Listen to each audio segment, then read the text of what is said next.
Too early to cry. It's always a good time.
Oh my God. Hi, guys. Thanks for showing up to my birthday party. What an incredible group of people.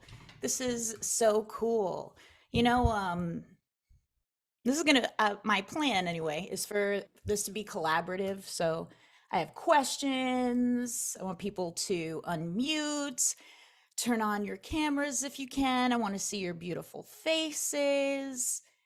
And we're gonna have some fun. I have slides, maybe I'll use them, maybe I won't. I'll do it my way. So I listen to that song a lot, right? And first of all, Frank Sinatra is most known for singing it, but my favorite version is the Elvis Presley version. He definitely did things his way, for better, for worse. And I noticed in the very beginning of that song, it goes, "And now the end is near, and so I face the final curtain." So he's reflecting, right? He's looking back and he's able to say, I did it my way.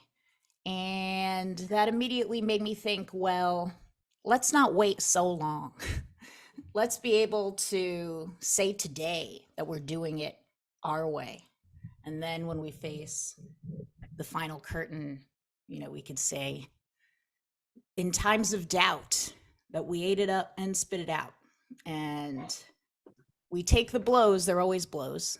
This is not about avoiding blows, right? We're in the arena, we face blows, but we deal with them our way, whatever that means for each and every unique and amazing, irrepeatable human here today.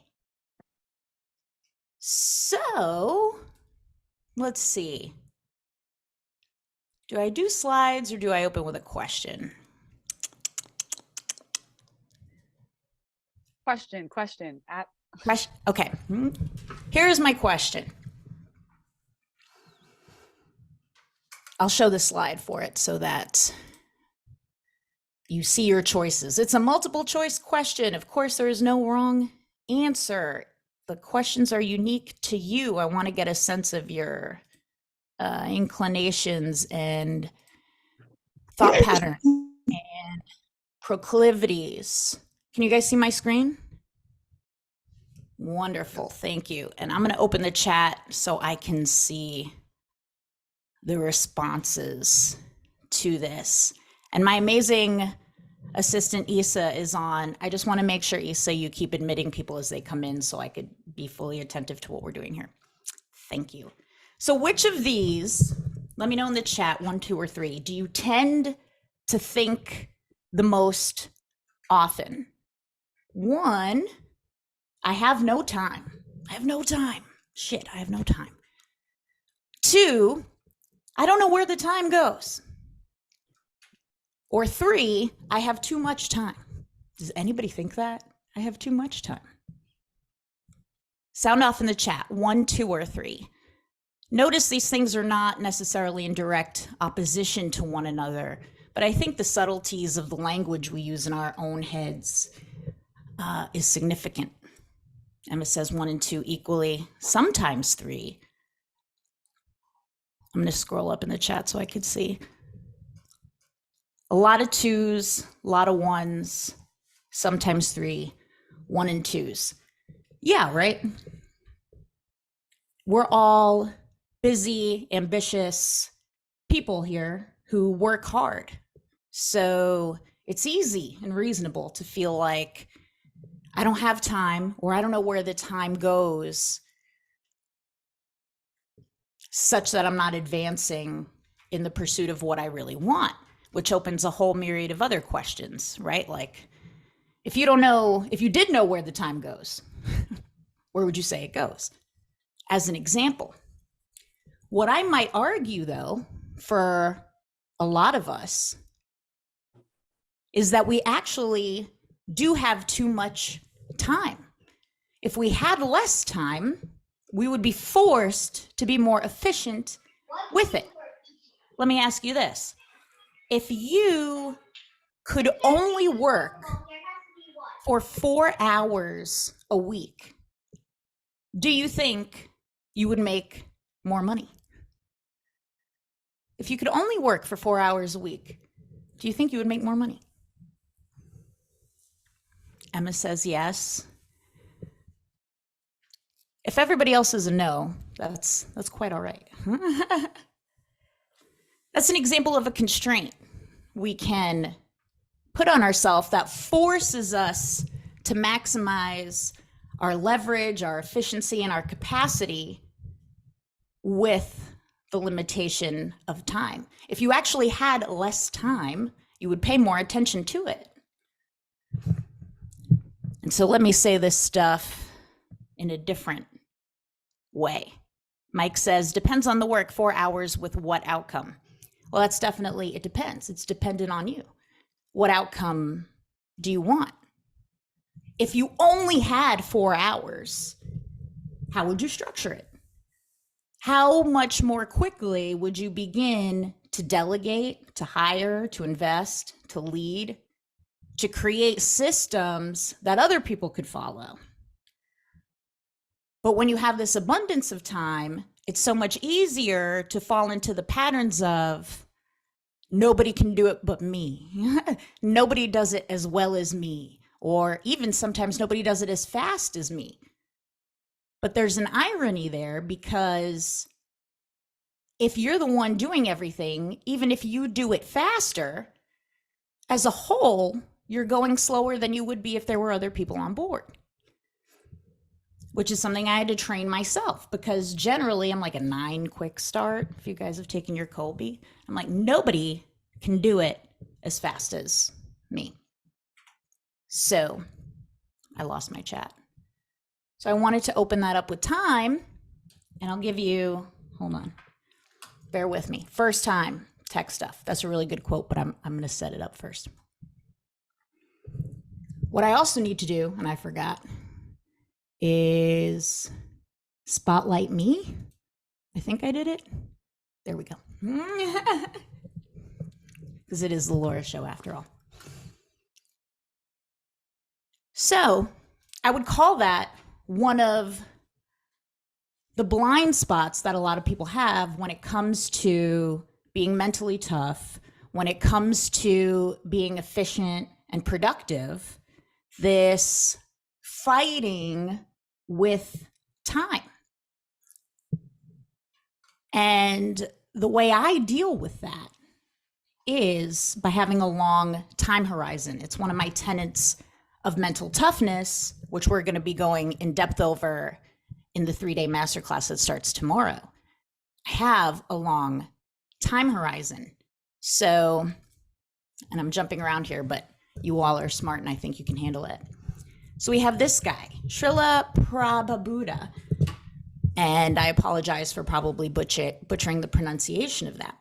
But he came over to America and founded the Hare Krishna order of Buddhist monks. And he began with this one small temple. And he named that temple the International Society for Krishna Consciousness.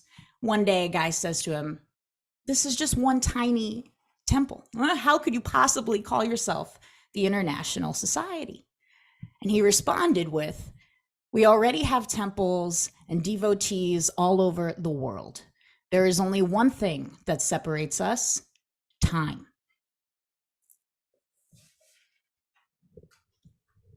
Does that resonate with anybody? Can you let me know in the chat if that resonates and that opens up something for you?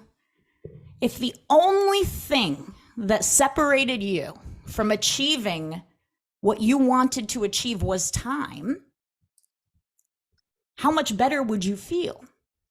How much more empowered to take the effective, efficient actions that you need to take would you be? And when things are challenging, which is natural and normal, how much more calm can you remain if you're able to tell yourself, the only thing separating me from getting there is time? Now it's my hope that you're more able to stay the course, walk your path, and continue to do what you need to do.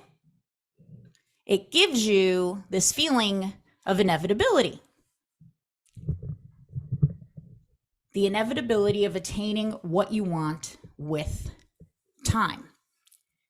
But if you remain at the mercy of whatever your feelings are about time, I don't have time, there's not enough time, where does the time go? One of the consequences of that we see in this Dunning-Kruger curve, which kind of shows the common experience that a lot of us face whenever we embark on something new. So you can call this x-axis here, this is the same as the passage of time, right? You embark on something, and for a myriad of reasons, right? The novelty of it, your own enthusiasm, beginner's luck, they call it. You're like, oh man, like I did it. Things are going great. And then challenges arise. You learn more. So the complexity in what you're doing increases. Like as an example, building funnels, right? We all could probably lay out the simplest form of a funnel. As an example, free opt-in, upsell, right? But then as soon as I think about that, what does my mind begin to do? It begins to complicate it because I have more knowledge now. I'm like, well, we should add an order bump to the free opt-in. Oh, we should test these price points on the upsell. Should we set up that split test right out of the gate? Now, a simple funnel that could take, an experienced person 30 minutes to put online, we're developing all these iterations and we're overcomplicating it. Not saying that that's good or bad, but that's why we tend to see this dip happen as we gain some expertise. And then in the worst situation, we say, this is way harder than I thought. It's not sustainable. You don't have that long time horizon in mind, right? You want things to happen faster and faster and faster than they feel like they are. So you say to yourself, oh shit, I'm going to try something different. You go back here, and this loop continues over and over and over again. And we call that shiny object syndrome. That's a huge, like the curve in the chart is what gives us our shiny object syndrome. But if we remember this, the only thing that separates us is time, we can continue on the curve and get closer to where we want to go. Anybody who is winning, anybody who is a complete badass at what they do, they've ended up here because they've gone through this, they've learned a ton, and they're able to move forward along the curve. Does that make sense? Is that useful? Understanding a long time horizon is one of my, it's why I opened with it, right? It's my secret weapon when I'm freaking out. When I'm like, oh, God, what? I'm not there yet. Everybody else seems to get there really fast. Of course, we're on the outside looking in. We really have no idea. I'm not there yet. I'm not there yet. What the hell? I'm not there yet. And so I will quite literally say to myself, I have a long time horizon. And with a long time horizon, I am on track.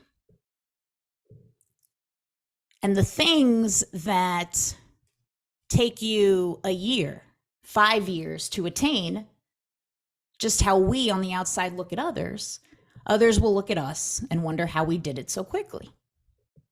But we were just able to stay on the path. We did not loop in this shiny object syndrome loop, hopefully, dozens of times, which ends up being the actual biggest waste of time at all, potentially.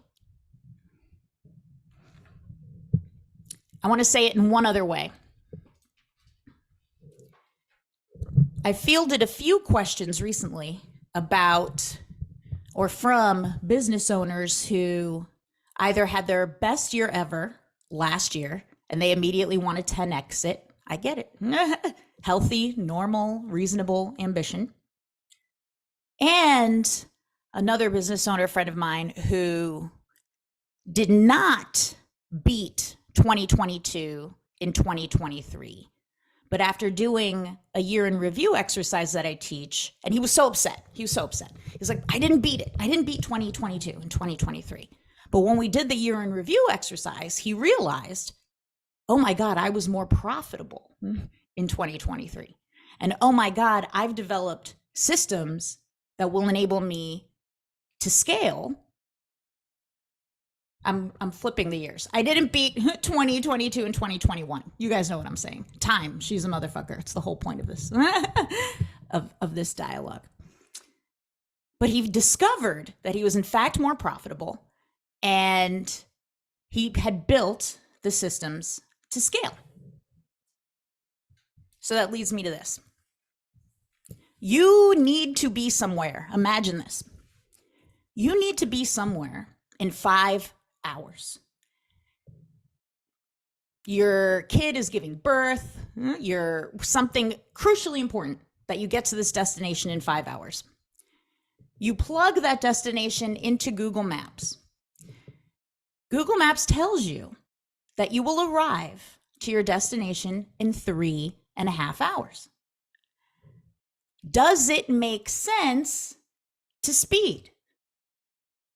Does it make sense to blow a red light? Does it make sense to take some shady shortcut? No. In fact, you can even slow down on occasion. You can even take a nap, a 10-minute power nap if you need to. But so many of us have this fucked up relationship with time.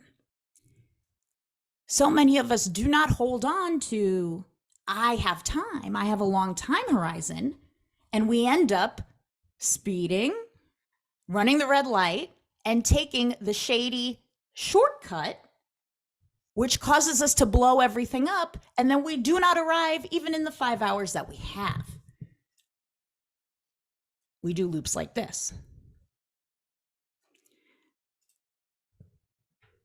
I understand and love. Money loves speed. Yes, money loves speed. At the same time, slow is smooth and smooth is fast. For so many of you, If you simply continue to do what you are doing, you will get to that destination in the appropriate time horizon. It's only when you speed up, run the red lights, and take the shady shortcuts that you risk fucking all of that up. So I encourage everybody to shift their perspective and their relationship with time.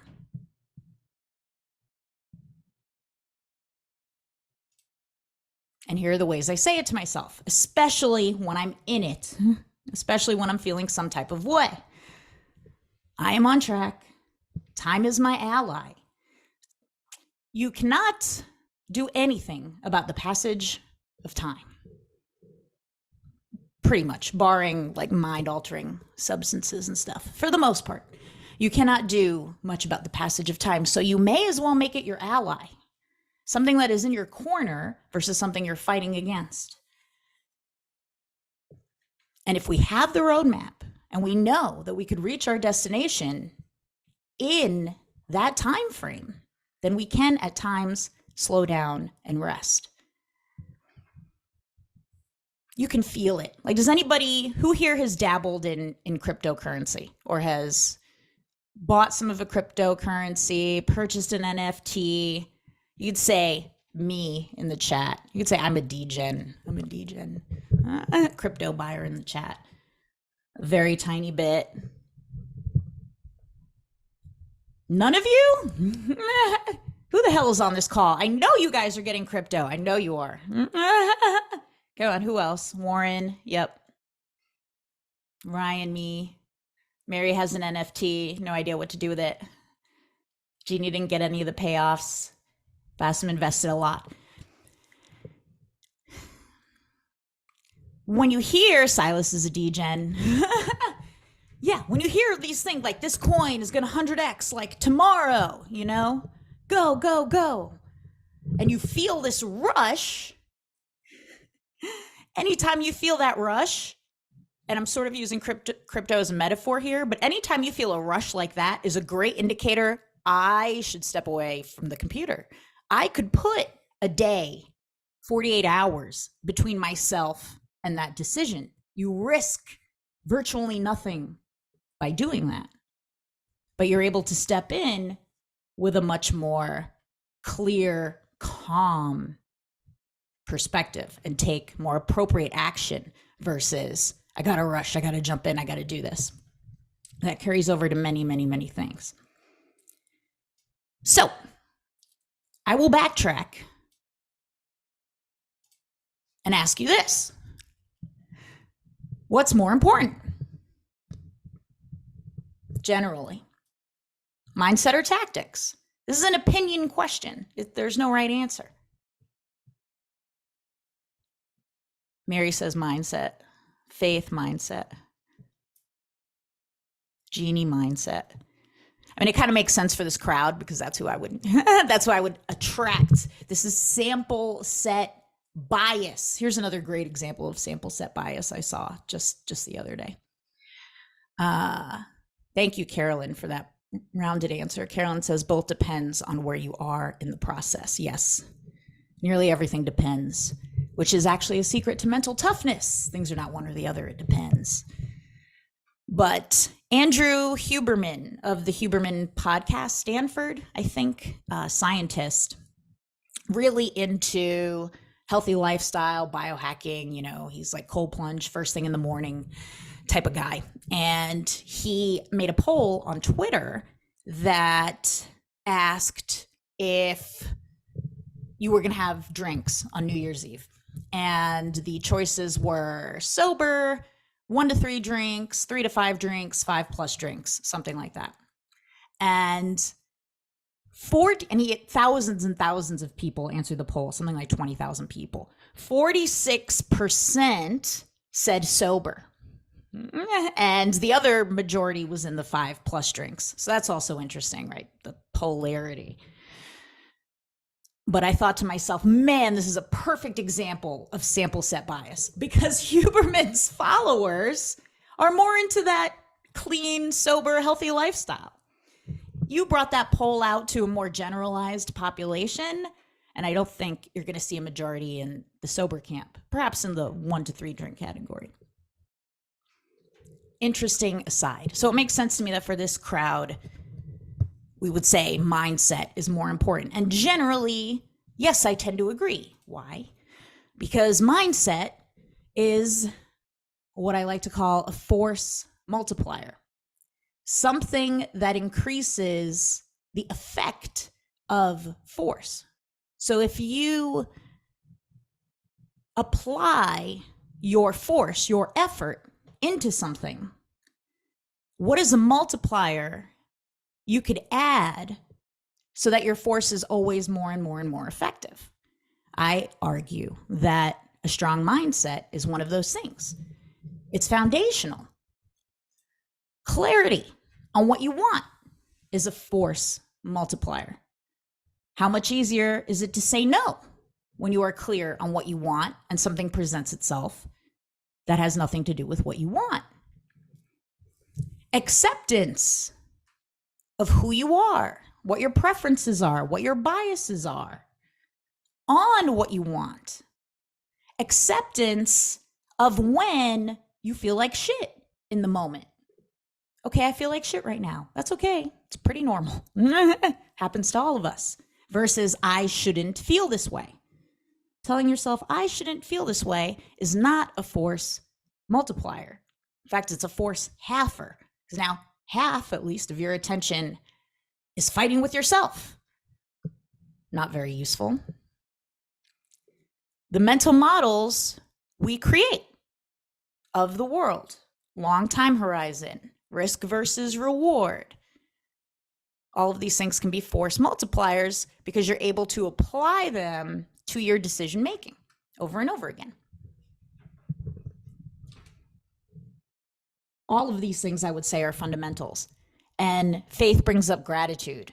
That's a great one. Gratitude is definitely a force multiplier. Gratitude for the good stuff, of course, and gratitude as a new lens, a new perspective you can adopt for the shitty stuff. Because there's always something you could be grateful for, even when shitty things happen. Another force multiplier is learning how to learn. Because if you learn how to learn better, then everything you learn will be more effective. We lose this in adulthood. In fact, it's one of the contributing factors to this thing here. Because, oh crap, I've got to learn. It's been a long time, really, since I've learned. I'm out of practice. Let me just go back and try something different. We loop around. I had to remember how to learn. I was one of those kids in school you would probably hate because I always knew what the answer was. And I would always get it right. And I was a teacher's pet. In, I don't know, 8th grade, we had to memorize and perform a Shakespearean soliloquy. The teacher says, nobody will get an A on this. Yeah, right. I did. I got to choose from like a 14-line soliloquy all the way through to the hardest one, Macbeth's "Is this a dagger which I see before me, the handle towards my hand, come let me clutch thee." 31 lines. I was like, I picked that one. And I performed it to perfection in front of the class. All the other kids hated me. After school, though, I forgot how to learn. I forgot how to learn anything else. You could argue that the smarter that you are and the more praise you are, oh, you're smart. You're smart.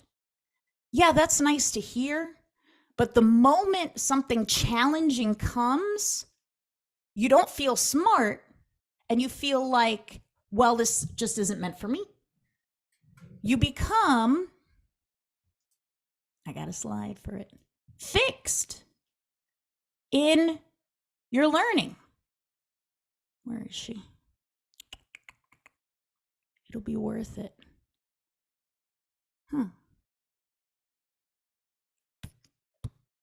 There we go.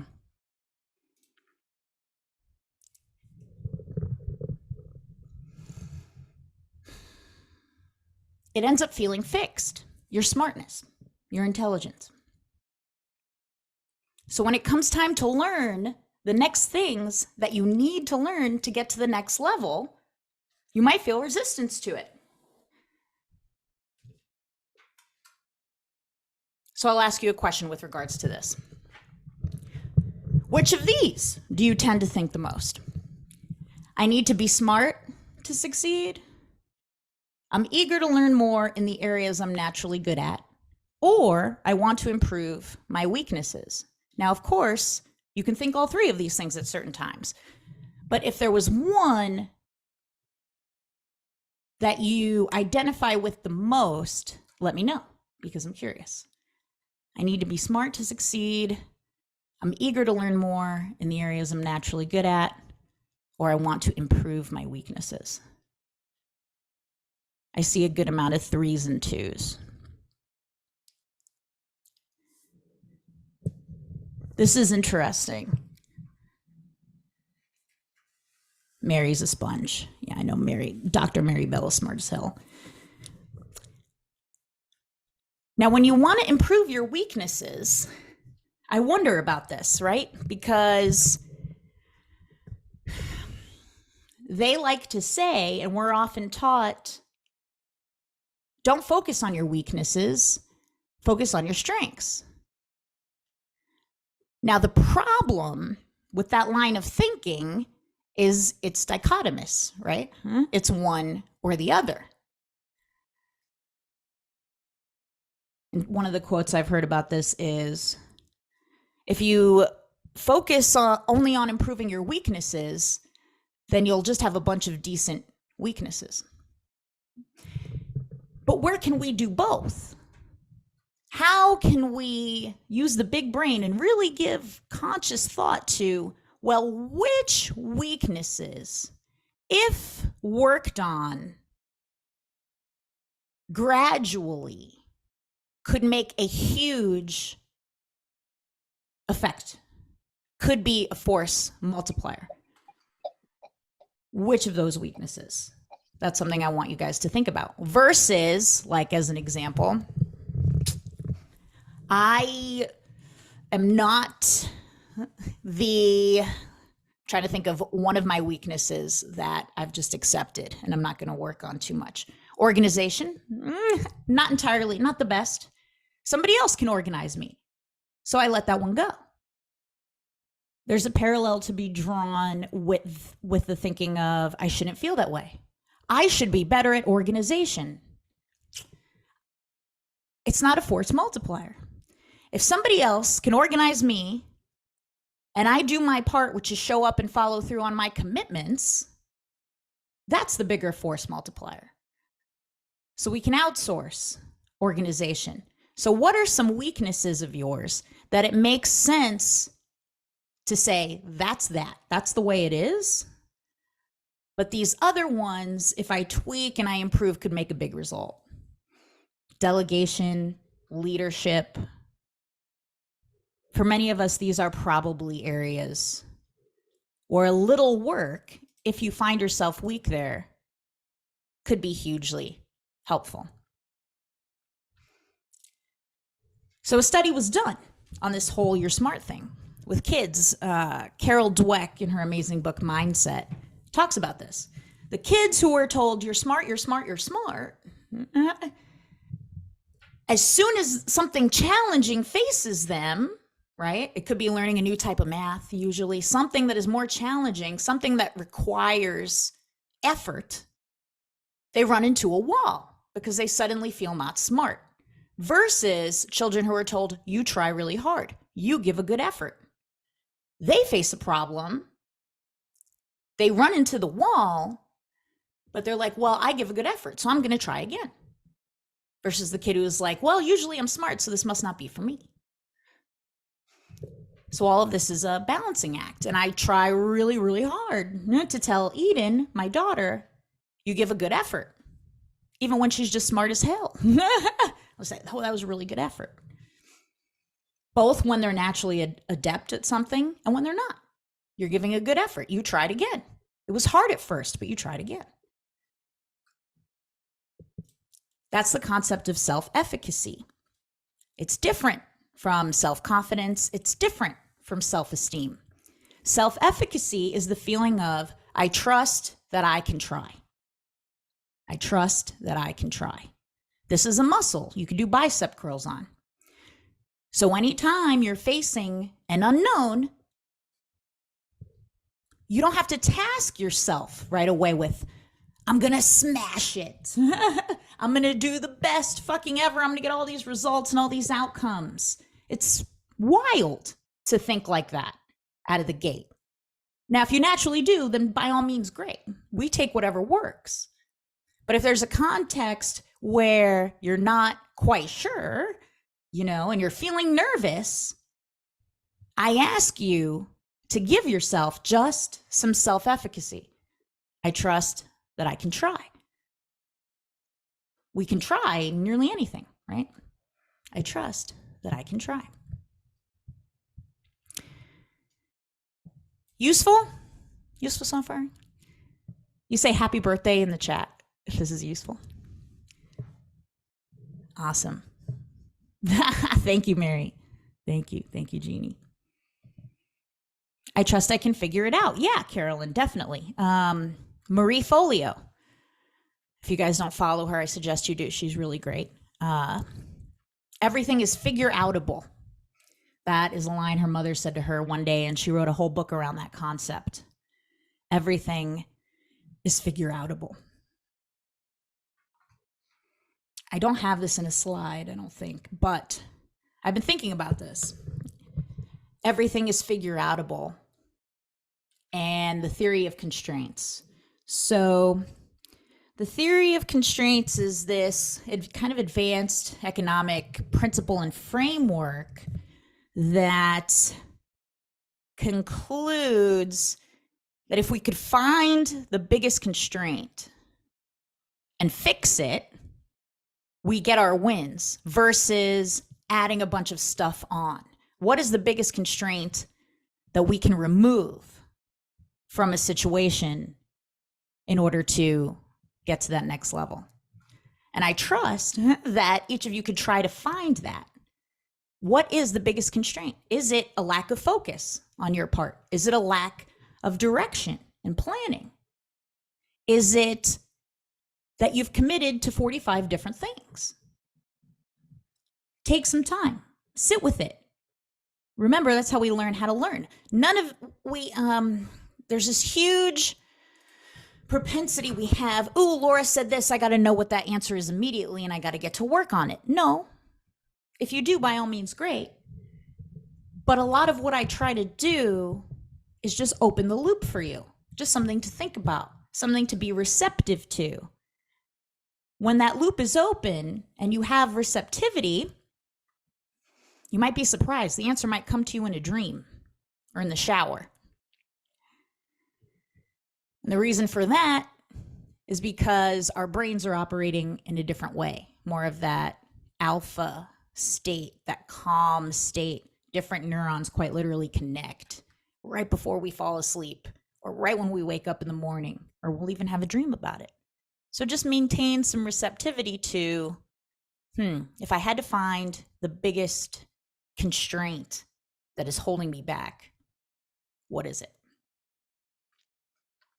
Let's see where that bounces me to. Carolyn says the shower, my thinking booth. And we need like recorders, voice recorders. Sometimes I put my phone and voice record in the shower if it comes, or first thing in the morning. Long drive in the car, absolutely.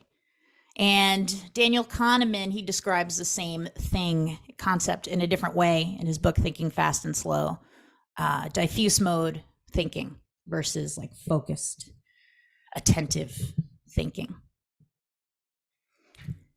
So I'll move to a different question. Which do you tend to think the most? If I try and I don't see the goal outcome of my efforts, I failed. Or setting goals has helped me a lot.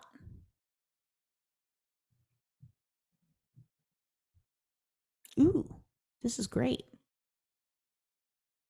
A handful of twos. Setting goals has helped me a lot. That is wonderful. That's why I love asking. You never fucking know. See, I would have guessed one. I would have guessed that more people thought one. It used to be one, but now it's a two. Either way, there's no right or wrong answer. Remember, the point of these questions is to shine a little bit of light on some of the ways you're operating. And could it be useful to have awareness of the fact that you're operating that way? Probably. So, for those feeling one, who are these people? Michael Jordan and Steph Curry, both known for their incredible work ethic and discipline and practice. But what is discipline and practice really? It's process-oriented goals. So the goal is not attached to an outcome. Both of them are known for practicing 100 free throws a day. Notice that that doesn't include make 50%. Or maybe for them, they would want 70, 80, 90%. That is not attached to this type of goal. It's not to say solution or outcome-oriented goals are useless. Again, we're not dichotomous. Everything is both. It is not one or the other. But if you struggle with number one, then it might be useful for you to add more process-oriented goals into your life. You are the only one who can control that outcome. It is up to you if you get your ass down to the court and do your 100 free throws in a day. If you want to write, it is only on you to sit at the computer, typewriter, or with a pen in your hand and get those 500 words a day out. If you cannot complete a process-oriented goal when only you control the outcome, then it's very unlikely you'll be able to do it when there are other factors controlling the outcome. So if you had a process-oriented goal of, I want to create a YouTube video every single week, but then you're sad that nobody's watching them, and you stop doing it, you've fallen short of your process-oriented goal. Because it's not about the views. You can take pride in your output, not its consumption. So you take pride in sticking to the process-oriented goal, no matter what. You will get that YouTube video online every single week. You will get that podcast out every single week. You will go live every day for a month, whatever the process-oriented goal is that you set. Because again, if you can't execute when nobody's watching, how are you going to be able to execute when people are watching? And they're leaving you hate comments. You'll give up immediately. So you may as well earn your armor with nobody watching. Nobody watching can be a gift. You can change your perspective on it. And that is one of the secret ways to becoming more confident. Because we talked about the fact that these are three different things: self-esteem, self-efficacy, and self-confidence. Efficacy, I trust that I can try. Confidence, trust in your ability to complete a task. Every time you make that commitment to do something, I'm going to write 500 words a day, just as an example, and then you don't, it hurts your confidence because you're losing trust in your own ability to complete the task. So if you want to boost your confidence, set process-oriented goals that you go ahead and execute on, because you're building that sense of trust with yourself.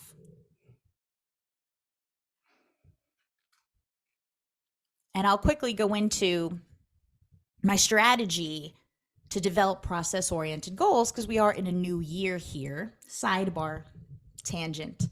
It's kind of funny. It's all dichotomous too, right? People, resolutions, new year, new me, all this. And then the other camp of, it's just another day. It's like, whatever. What's useful? If a new year is useful and inspiring to you to take on a new practice, then by all means, why would anybody shit on that? So silly. Or if you're like, well, I've wanted to do this a month ago, and so that's when I started, also great. Also great. Either way.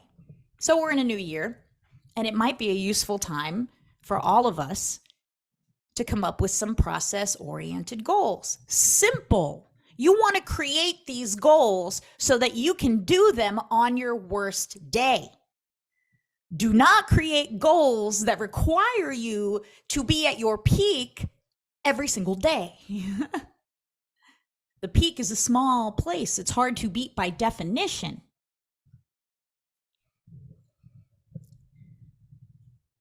Maximum load versus minimum recoverable volume. What could you do every single day? So I like to put this in 2, maybe 3 buckets. First, we prioritize. What do we want to focus on? Say it was these 2 things. I like 2 to 3 things. Don't overwhelm yourself with too many things.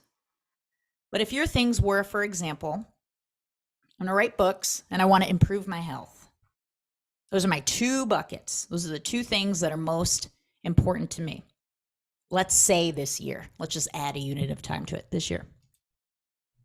Okay. What are 10 possible process-oriented goals for each category? 500 words a day. If you want to do it as 3,500 words per week, if that's a better fit for your schedule and the way you know yourself to write and flow. 100 burpees a day, whatever some of the health ones are. I encourage you to ideate here and come up with multiple ones so that you don't pigeonhole yourself to your very first idea. And if you think coming up with 10 ideas, this is for anything, is hard, then come up with 20. Because once you're in flow, the ideas will start coming and you might be surprised by what your 10th or your 11th possible ideas. Then you can decide which of those potential process-oriented goals you would like to commit to. And of course, if there's any possibility within here for something that helps both, I'm not sure off the top of my head what those might be, but they may very well exist for what your 2 buckets are. Force multiplier. So we would want to pay attention to any process-oriented goals that could help both of your buckets. Bobby said, committing to write an email a day starting today. Hell yes, I love that. That's something you could do on your worst day. It's super measurable. And you can write them. Are those going to go out to a list? Or are you writing for practice? You're going to put them in a portfolio? Or where are they going to go? Portfolio. Wonderful. There we go. And even when, again, we're not so tied to the outcome. So you write an email that day, you're like, it wasn't my best email. Guess what? You got tomorrow. You're writing another one tomorrow. Don't sit in the, that wasn't good, I quit. That screws us all up and we go back to the beginning and we're in the Dunning-Kruger curve again. And then, of course, we come up with it and we got to enact. So you put it on your calendar, have an accountability partner of some sort. I like it on the calendar so it pops up every day that you got to do this. Give yourself the dopamine of checking a box when you've done it. And remember that this is sneakily boosting your confidence because you're telling yourself, oh, I can execute the task that I've given to myself. And there's a huge accountability component to the masterclass that I'm doing starting tomorrow. If you want any other details about that, I will have Isa link the document about it in the chat whenever she gets a moment. Okay, next question. Boy, time flies. We're almost at an hour. Which do you tend to think the most? 1, I am worthy of having everything I want. Wanting a lot is selfish. Or I don't know what I want. Thank you, Isa. That's the link for the masterclass right there. I'm worthy of having everything I want. Wanting a lot is selfish, or I don't know what I want. Ones and twos. Bobby's doing the work, so he's reframed his thoughts to number 1. 1 and 3. 1 and 3 is interesting, huh? I relate to that. I know I'm worthy of having whatever I want, and then sometimes you don't know what it is. That takes a lot of ongoing work and introspection. And we have a handful of number 2s. Wanting a lot is selfish, which is totally reasonable to feel because there's a lot of programming that goes on that causes us to feel that way. And telling ourselves, I'm selfish for wanting this, is a coping strategy and a defense mechanism we've developed to help us get through life. Okay, good. My peers will not find me selfish. They will continue to accept me and love me. So it's reasonable that we feel that way. But is it accurate? Is it true? Is it holding you back, this feeling that wanting a lot is selfish? Maria says, sometimes I want too many different things. Are you sure? If everything you wanted had one overarching category, and this is just a question to chew on. If everything you wanted had one overarching category, I wonder what that category would be. In fact, Maria, I have an assignment for you. For the next, this is a process-oriented goal. For the next 10 days, it's January 3rd. It's my birthday. I had to look at the date. For the next 10 days till January 13th, I want you to write down every day 10 things that you want. So by the time we're done, you'll have 100 things that you want. There'll be a repetition. That's fine. Whatever it is, just let it flow out of you. And then we'll chat and assess if you actually want too many things or if you want similar things in different iterations. Either way, I don't know that there's a problem with it. So, especially for my selfish folks, and even for the ones who don't entirely feel clear on what they want, maybe this will be helpful. The fact that you want something is special and divine. So one of the things I teach, I normally have the list somewhere close by, is to do a list. Why me? When you want something. Why me? You talk about your experience. You could talk about your aptitude for it, your interest, how it lights you up, whatever. All those reasons why me. And I always encourage people to include because I want it. That's why you, because you want it. Makes sense, doesn't it? When you want something, you take the knocks on the chin. When you want something, you will eat a shit sandwich for it. So that's why you. So to want something is special and divine. And one of my favorite quotes, I will read.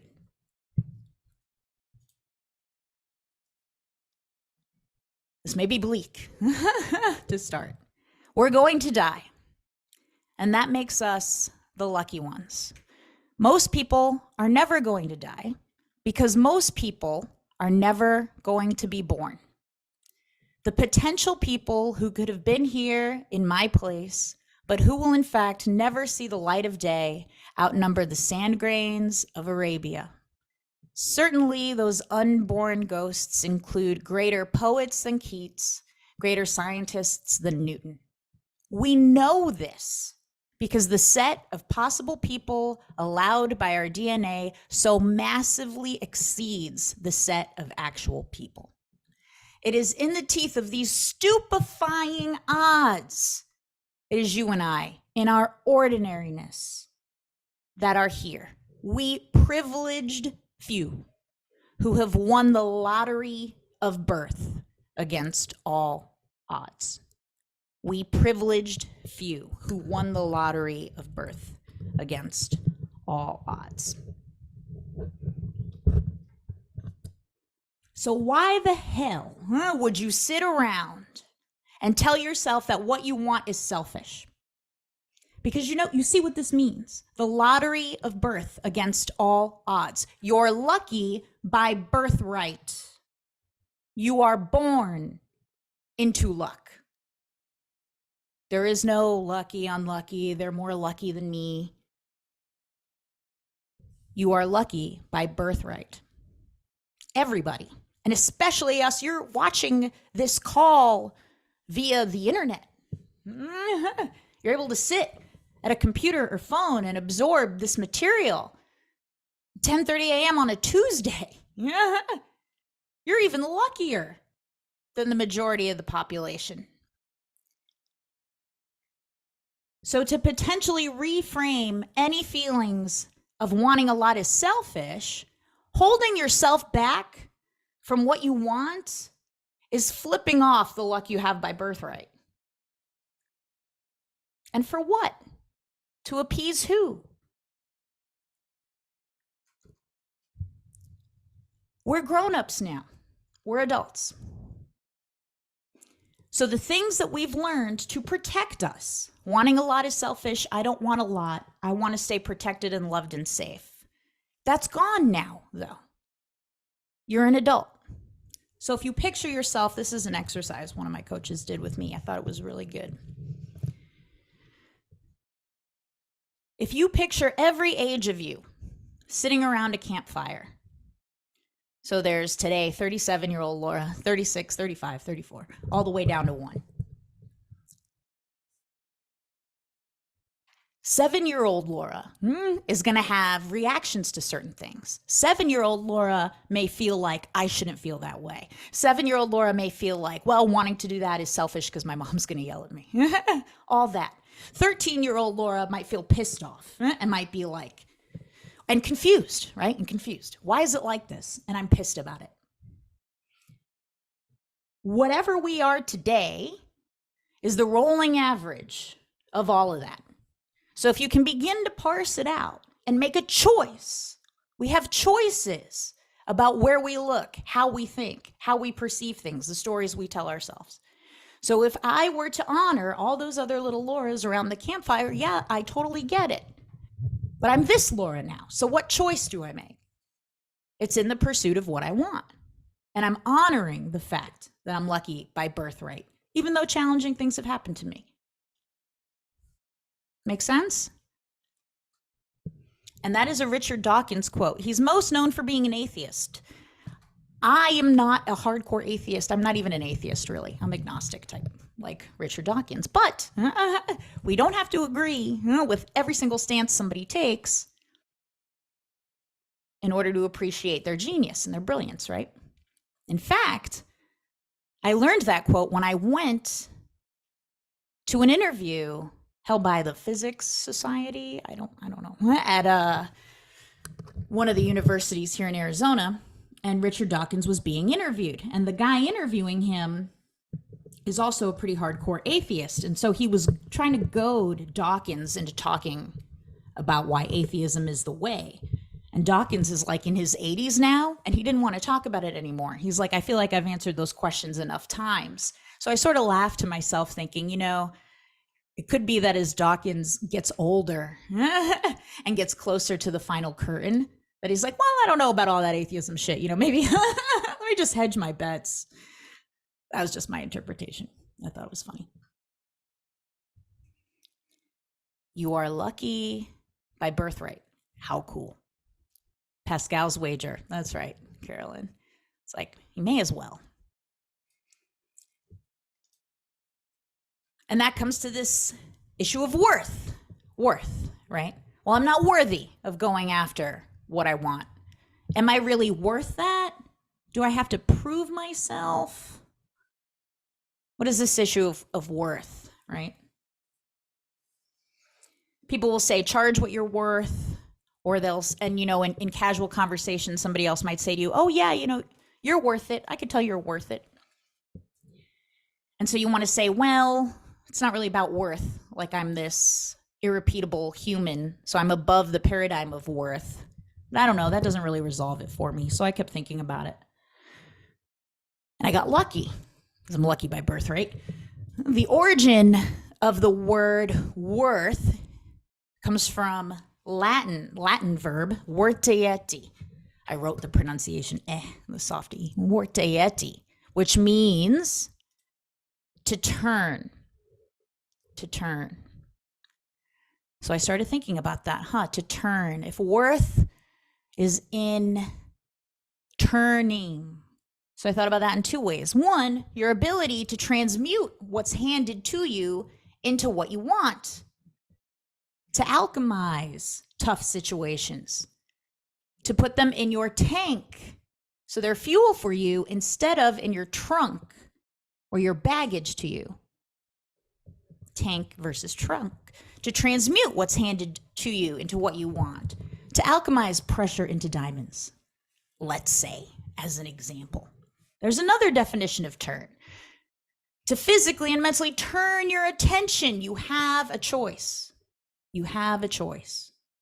So when you're at the crossroads, if you have that force multiplier of clarity on what you want, you know which direction to walk towards.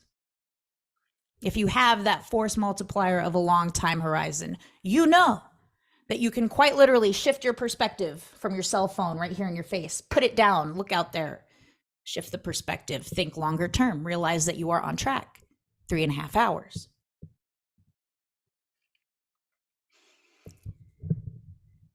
All nuggets to simply chew on, leave open. You do not have to come to some sort of conclusion of if you agree, disagree immediately. And we are just at the hour mark. So I want to do two things. Were any of these potential blind spots a little bit, just need a peek, like just this much, just a little tiny shift of an eye opener for you? Something that you want to keep open and maintain receptivity towards.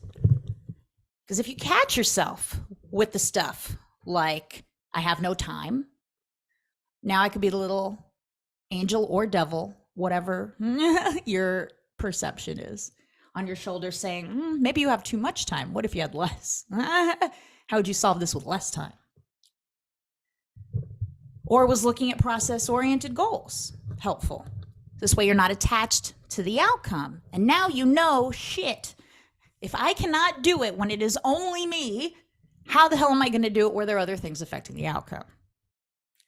Or 3, your feelings of worth, v. selfishness, or that fixed learning mindset.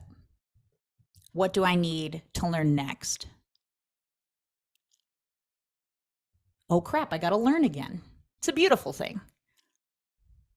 And when you're learning in the areas, so I want to go back to that point because I feel like I have a little bit more to say about that. What are your strengths? What are your natural strengths?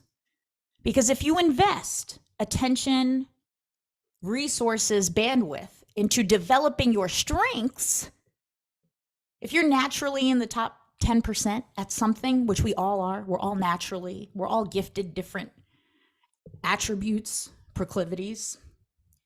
Whatever you're in the top 10% at naturally, it only takes a little bit more, a little bit of learning to pop you up into that 1%. But I, as an example, I'll go first, I'll talk about myself, rested on my laurels for a really long time. I was writing since I was 7 years old. Naturally a good card player, good at reading people. All of that made me a good copywriter right out of the gate. Just good. And for a long time, I didn't even know that I had stuff to learn. And that held me back for years. If I had just applied myself to learning some more early on, I would have been the best of the game within like just a couple of years. What are you naturally good at? That moving from that fixed learning mindset into a growth learning mindset could get you to the top 1%.